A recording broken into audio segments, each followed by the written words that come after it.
Vous écoutez En bonne santé, le podcast qui vous aide à le rester.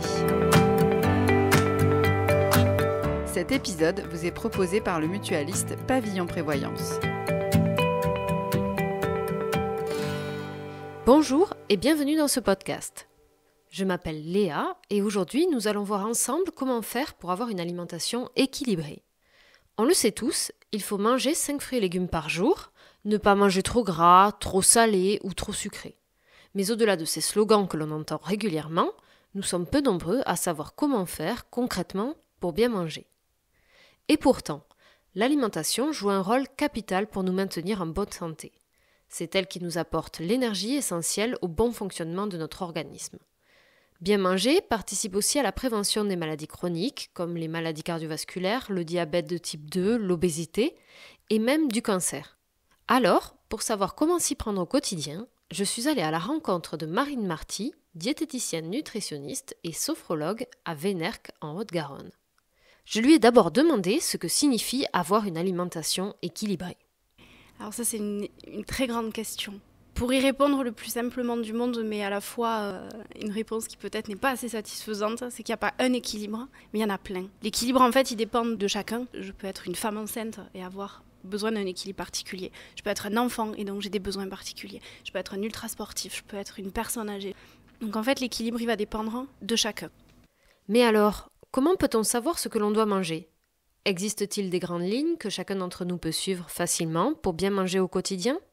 Bien sûr qu'il y a des grandes lignes. En ce moment, on est en plein dans le PNNS 4, le Plan National Nutrition Santé. Donc le PNNS en vigueur, ça va être augmenter la consommation de poissons gras, augmenter la consommation de légumineuses, de céréales plutôt complètes, voire semi-complètes, d'augmenter l'activité physique et en regard de diminuer la sédentarité, de diminuer aussi la consommation de viande rouge. Voilà. Il est aussi préconisé d'augmenter les fruits et légumes, de réduire le sucre et le sel, ou encore de privilégier le fait maison. Et ces recommandations doivent être suivies sur le long terme. C'est la somme de tous les repas pris sur une longue période qui fait que l'alimentation équilibrée est bénéfique pour la santé, ce que confirme la diététicienne. Il n'y a pas un repas idéal. En fait, c'est l'association, c'est plusieurs repas qui vont faire cet équilibre. Déjà, on ne peut pas juger la qualité de notre alimentation sur un repas. On ne peut pas dire que en fait, l'équilibre alimentaire, c'est pas que sur le repas de midi, puis que sur le repas du soir, mais finalement, ça se juge sur une journée, même plusieurs journées, même une semaine, même un mois, en fait. Vraiment. Il faut le voir avec beaucoup plus de distance que ça. Globalement, nous n'avons pas encore les bons réflexes. Certains aliments, particulièrement bénéfiques, ne font pas encore assez partie du régime habituel des Français. Au niveau des consommations, en fait, on se rend compte que les Français ne consomment absolument pas suffisamment de fibres. On est bien en dessous des recommandations fixées à 25 grammes de fibres par jour. Les Français ne consomment pas suffisamment de bons gras. Alors, quand je parle de bons gras, je parle notamment de la consommation d'oméga 3. Ces fameux oméga 3, oméga 6, voilà, qui sont des acides gras dits essentiels, c'est-à-dire que notre corps ne sait pas les synthétiser. Donc forcément, je dois les avoir d'un apport exogène de mon alimentation. Et ça, l'alimentation des Français en est très dépourvue. Ces oméga 3 que l'on ne consomme pas assez, on les trouve dans les noix, dans l'huile de colza ou encore dans les poissons gras comme le saumon, le thon ou la sardine. A l'inverse, en dehors des petits excès qui font partie des plaisirs de la vie, nous consommons en trop grande quantité certains aliments qui, eux, peuvent être délétères. Si on reste dans les surconsommations, il y a le sel évidemment. Alors il y a le sel de table, mais il y a aussi tous les sels cachés dans tous les produits, les fameux aliments ultra transformés. Tout simplement parce que le sel, c'est pas très cher pour l'industriel, c'est un super exhausteur de goût. Et du coup, pour venir mettre en avant les goûts de produits très transformés, l'industriel va rajouter beaucoup de sel. Le problème, c'est qu'on n'a pas besoin d'autant. Si on reste dans les surconsommations, il y a la viande rouge notamment encore. Et d'ailleurs, les recos sont de une fois par semaine. Et je vois en consultation, j'ai encore beaucoup de patients qui en mangent 1 à 2 fois par jour. Malgré l'inflation, malgré le prix, malgré tout ça. Et il y a manger de la viande rouge de façon moins fréquente, mais par contre avec de la qualité. C'est-à-dire que quand je vais manger de la viande de bœuf élevée dans des très bonnes conditions, qui ont mangé de la bonne herbe, forcément le profil en lipides de cette viande sera forcément meilleur. Donc il y a et la qualité, la quantité, et ce soin là aussi environnemental. Mais ce n'est pas tout. Les Français aussi consomment beaucoup trop de produits sucrés. Et encore une fois, en lien avec ces fameux AUT, aliments ultra transformés, parce que comme le sel, un exhausteur de goût, le sucre c'est la même chose. Puis le sucre a aussi cet effet très addict, donc forcément on y revient, et donc ça crée des habitudes de consommation. Les Français boivent par ailleurs encore trop d'alcool. On préconise de ne pas boire plus de 2 verres par jour et d'avoir des jours de la semaine sans consommation.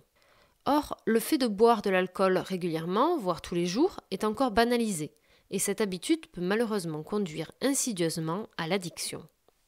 D'ailleurs, la diététicienne a un conseil à vous délivrer. Pour évaluer un petit peu votre consommation d'alcool, moi je vous invite à aller faire un petit test sur le site Alcool Info Service. Voilà, juste pour faire un petit état des lieux. Bien manger, ce n'est pas seulement faire attention à ce que l'on met dans son assiette, c'est aussi s'intéresser à la manière dont on prend ses repas. Donc il y a l'assiette, mais pas que. Il y a la quantité, d'accord, mais il y a la qualité, et il y a aussi la qualité de présence en fait. C'est-à-dire que je mange, je fais attention à ce que je mange, mais je fais aussi attention à mon état quand je mange. C'est-à-dire que je peux manger très équilibré, je peux avoir des super légumes du petit producteur du coin, mais par contre si je le mange sur un coin de table, hyper stressé, sur mon téléphone, à scroller, c'est prouvé, ça n'aura pas le même impact. Plus en fait on est attentif à la façon dont on se nourrit, plus en fait je vais prendre soin de moi. D'où l'importance de poser son téléphone, de prendre le temps de manger et de mastiquer. Et oui, on nous l'a souvent dit quand on était enfant, et ce n'est pas pour rien. Cette action a toute son utilité. Plus je mastique, plus je fais le travail que mon estomac du coup n'a pas besoin de faire, et plus aussi je laisse le temps à ce fameux message-là de rassasiement qui vient m'informer que finalement c'est bon, là je peux arrêter de manger, j'ai suffisamment d'énergie, j'ai les nutriments qu'il me faut, d'arriver. Et ce bol alimentaire, plus je vais le mâcher, plus il va avoir du goût. Parce que ma cavité buccale, en fait, elle est directement reliée à mon nez, en fait. Et puis plus je mâche, plus aussi je mets mes aliments en température, et plus du coup je développe d'autres arômes. On l'aura compris, l'équilibre alimentaire se joue sur le contenu de son assiette et sur la somme des repas que l'on prend, mais pas uniquement. Il est important d'être attentif à ce que l'on fait, de s'écouter, mais aussi de se faire plaisir. Je laisse donc à Marine Marty le mot de la fin. Si on peut résumer, c'est exactement ça. C'est en fait l'alimentation équilibrée. C'est faire de l'équilibre son mode de vie. Vous venez d'écouter En bonne santé, un podcast du mutualiste Pavillon Prévoyance. Cet épisode a été produit par le réseau des éditeurs de revues et réalisé par l'agence SIEM.